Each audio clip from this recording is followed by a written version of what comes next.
What up, YouTube? It's your boy Jerome coming to you today with the review for Love and Hip Hop Atlanta, Season 7, Episode 14, and this episode was titled Horsing Around. So, without further ado, let's get into the video.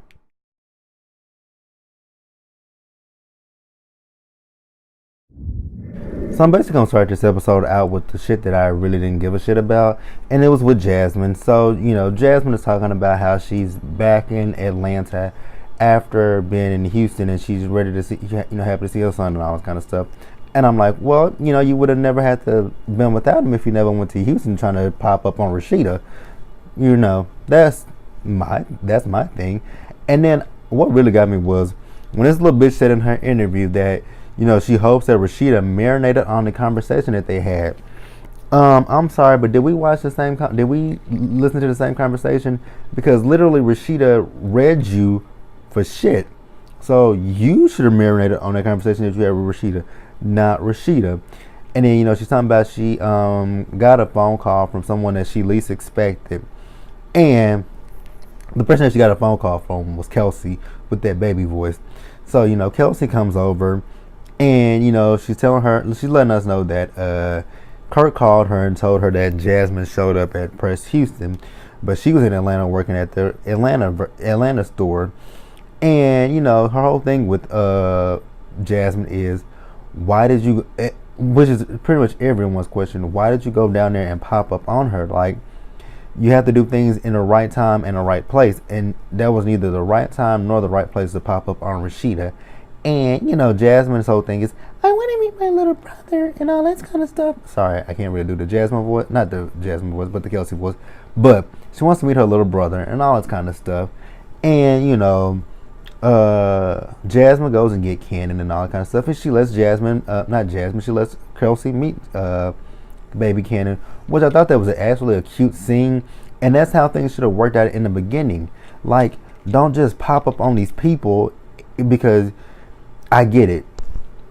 That's their brother and that's Kirk's son. But they have to come around to that kind of stuff.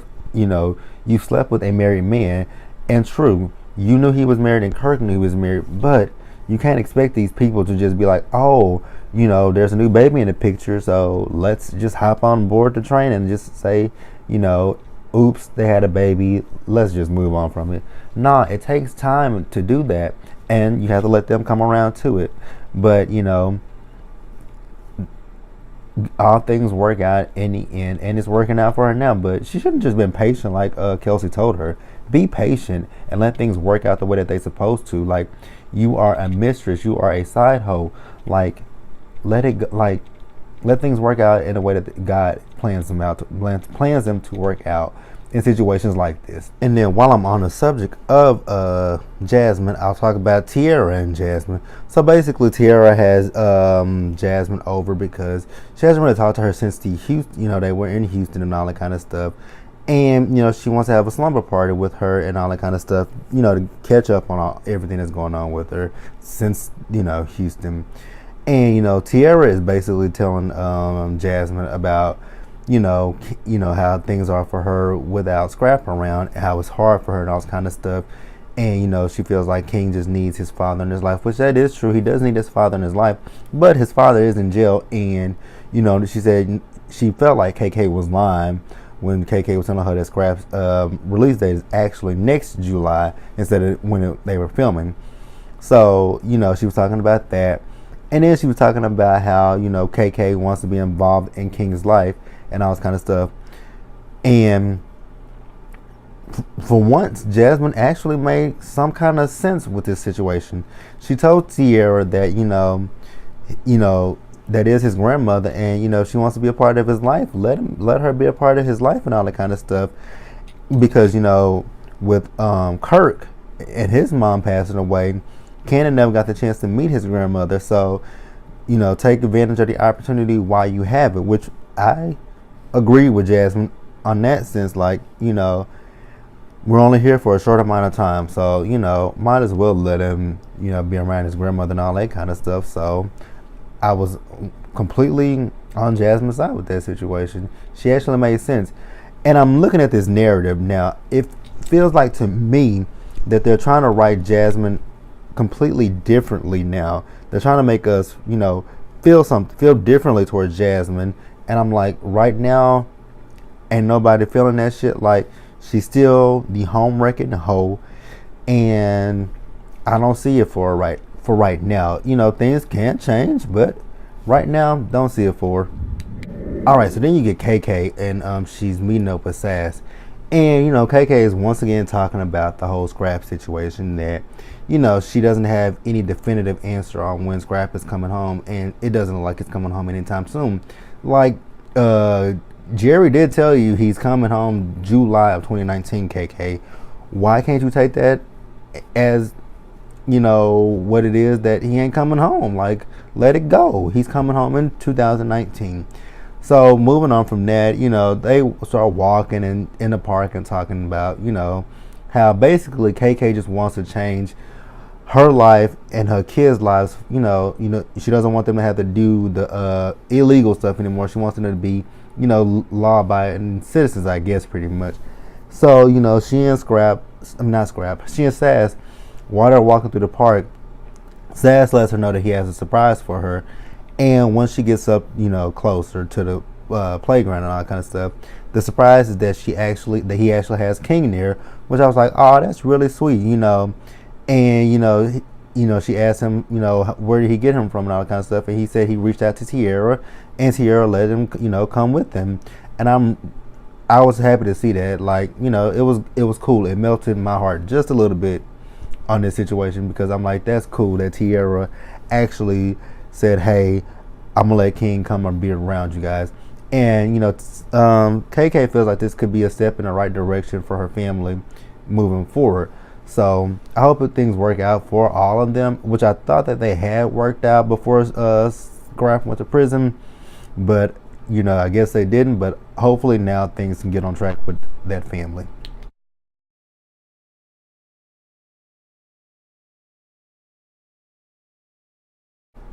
All right, and then when you get Tommy, so basically they did like what they did last season when Jocelyn had her meltdown and all that kind of stuff. They did the little subtitles and subtext and all that kind of stuff about what's going on with Tommy. How she hasn't filmed with the show since that whole incident where she got drunk and attacked production and all that kind of stuff. So when she comes in, there's a guy there who's a substance abuse counselor, and he has a conversation with Tommy, and he's asking Tommy about her drinking and all that kind of stuff. And then Tommy's talking about how, she's shy and all that kind of stuff. So when it comes down to her drinking, she does it because it makes her more social and all that kind of stuff. And I'm like, wow, I really did feel, in that situation, I really 100% felt so bad for Tommy. Like, she's making up all kind of excuses for why she drinks and all this kind of stuff. I'm like, that is the number one sign that you are an alcoholic, Tommy. Like, you got to get help for that shit, for real. Like, and then she's talking about how that day that she got into a reproduction, that she drank all that Hennessy and all that kind of stuff, and she was just getting drunker and drunker, and she just went off on everybody. And she did apologize, and basically the guy that she was talking to, he was telling her that she is an alcoholic, but Tommy says she doesn't feel like she's an alcoholic. And I'm like, but all the things that you just sat here and said to him and all the excuses that you just made, those are things that alcoholics do, Tommy. And you just got to get help for that. Like, you can't keep going through your life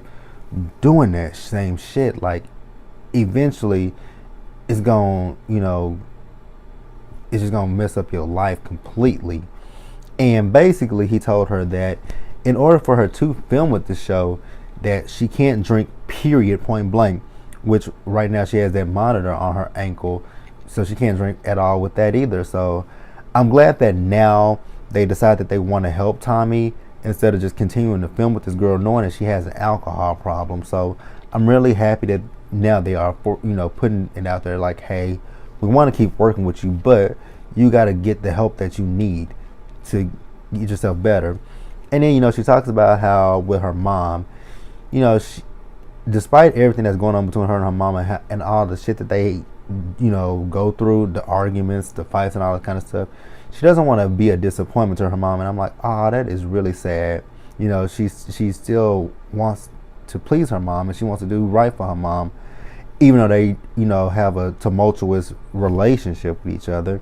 And then, she talks about her brothers and her sisters and how she just feel that she doesn't have any support. And again, that is clear signs that you do have a alcohol problem, Tommy, and you just got to get help for it. There's nothing wrong with saying you need help. Like, there's help out there, and just go get it and make sure that you take care of yourself.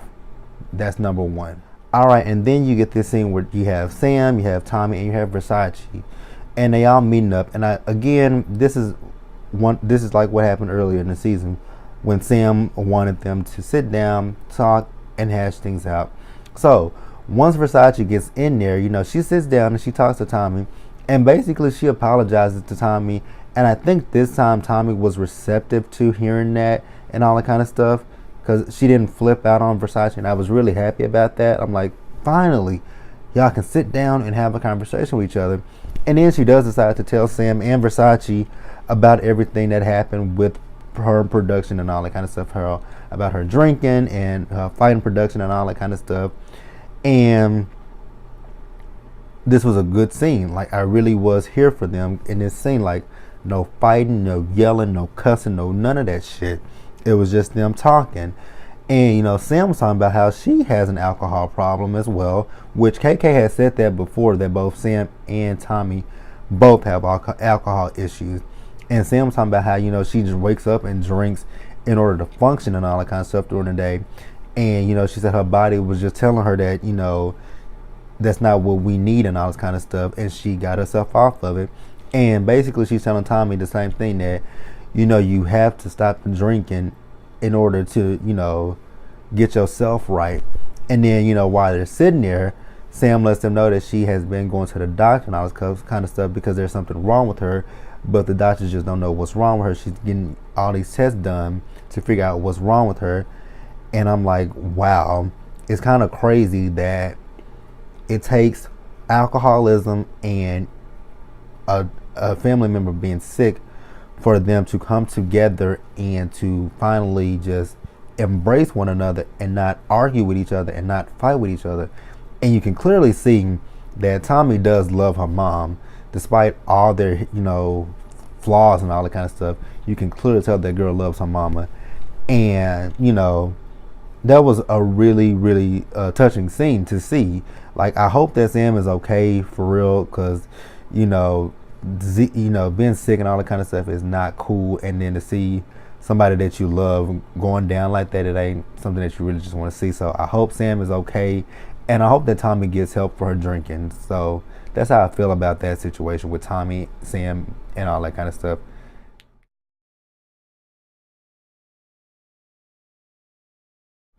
All right, so the continuation from last week's episode, where you had Sierra and Estelita going back and forth with each other. And basically, everybody sitting at that campfire basically told Estelita that she was fucking wrong in this whole situation, that she came at Sierra wrong. And, she kind of calmed herself down, and they all calmed down and let it go at that point. And, BK took it upon himself to apologize to Estelita for, the comments that he made to her, calling her a bitch and all this kind of stuff. And, Estelita, instead of accepting the apology, she over there, in her feelings still, and talking about when she gets back to Atlanta, she gonna tell Stevie J. And I'm like, what the fuck is Stevie J gonna do? Like, get the fuck out of here, Estelita. Like, you were wrong. Like, you came at him completely. You came at everybody wrong for no fucking reason. Like, I really didn't understand any of that shit that happened last week with Estelita, because it made no sense. It came out of left field. So I really just don't understand why she has so much vibrato and all that kind of shit going on. And, while they're at that campfire, Rashida's just basically telling them all the shit that's going on between her and Kirk, how Kirk lost his mom and all this kind of stuff, and has basically just put a whole lot of shit into perspective for her.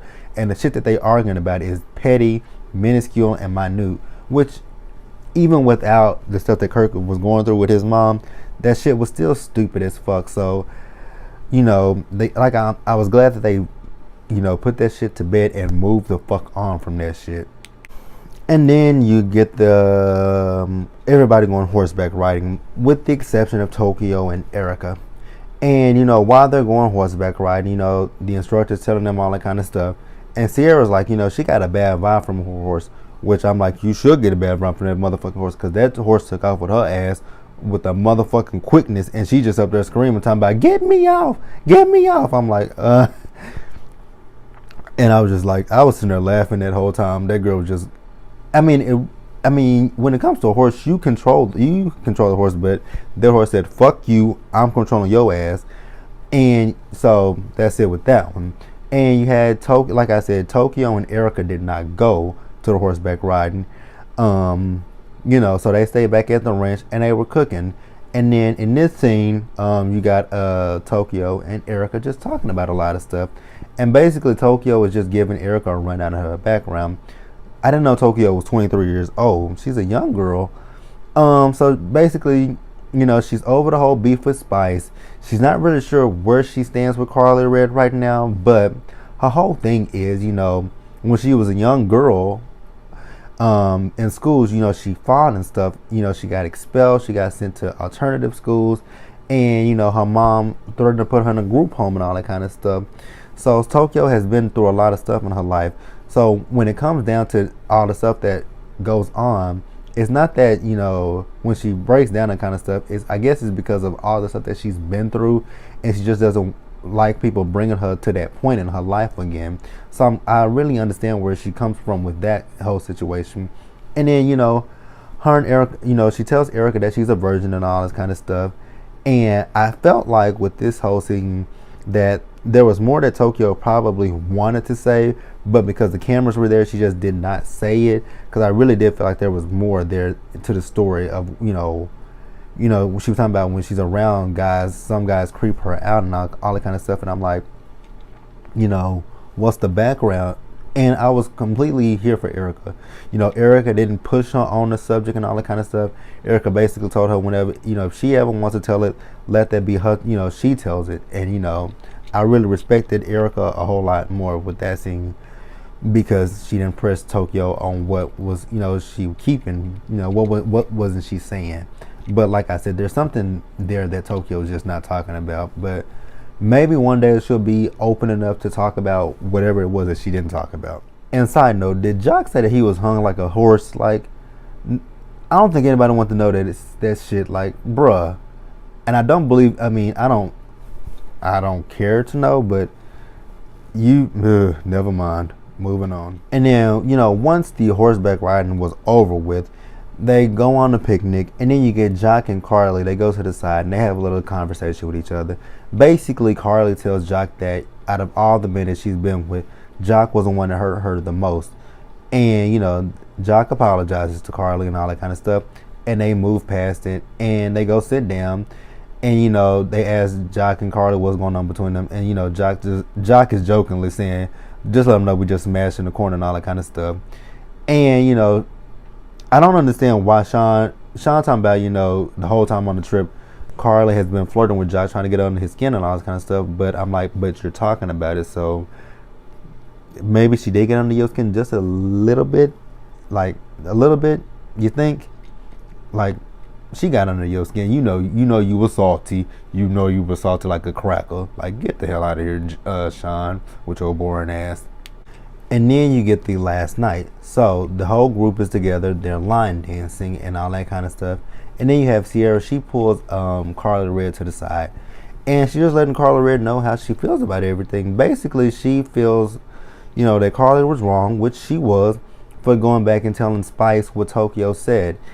And Carly was like, I don't forget what Carly said. Basically, she was trying to play it off like it wasn't nothing, like she wasn't being messy or nothing like that. But you were being messy. Number one, you didn't have to go back and tell Spice anything that Tokyo said, because she was talking about, I guess she's now finding out that that's just how Tokyo talks. But first of all, Tokyo wasn't saying just completely like fuck Spice and all that kind of stuff and fuck you.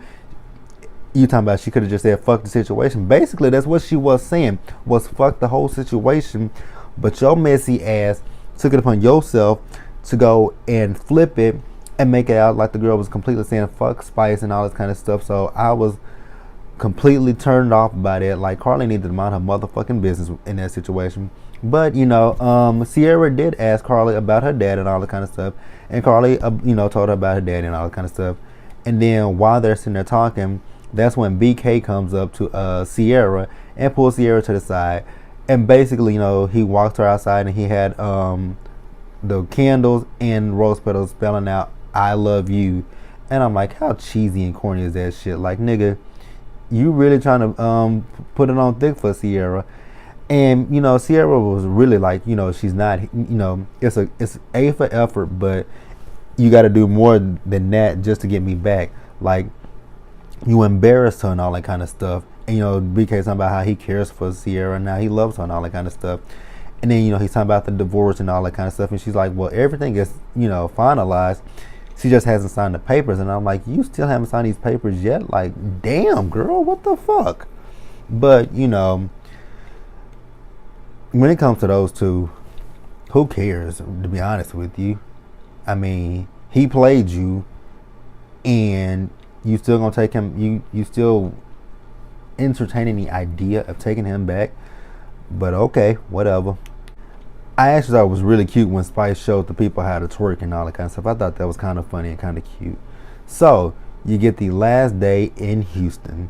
You have Jock outside talking to the fucking animals. And then you have Sierra in bed, and when she rolls over, I'm like, I bet you BK is in that bed with her. And lo and behold, there go motherfucking BK in the bed with her. And Jock's whole thing was, when he was talking about how he feels like this trip brought him and Carly Red back to being friends with one another. And I'm like, okay, whatever. We know you want to fuck her. And then you go over and you have Kirk and you have Rashida in bed. And then she rolls over, and I'm like, how much you want to bet that fucking face Kirk is in the bed with her? And lo and behold, who's in the bed with Rashida but Kirk? I'm like, Rashida and Sierra, you bitches are stupid as fuck. Like, what the fuck? Like, come on. Like, use common sense that God gave you for real. And Tokyo was talking about how she's over her beef with Spice, and how Spice went back home to Jamaica to be with her kids and all that kind of stuff. So that was Love and Hip Hop. Like the video, leave your comments, subscribe to the channel, and I will see you guys later.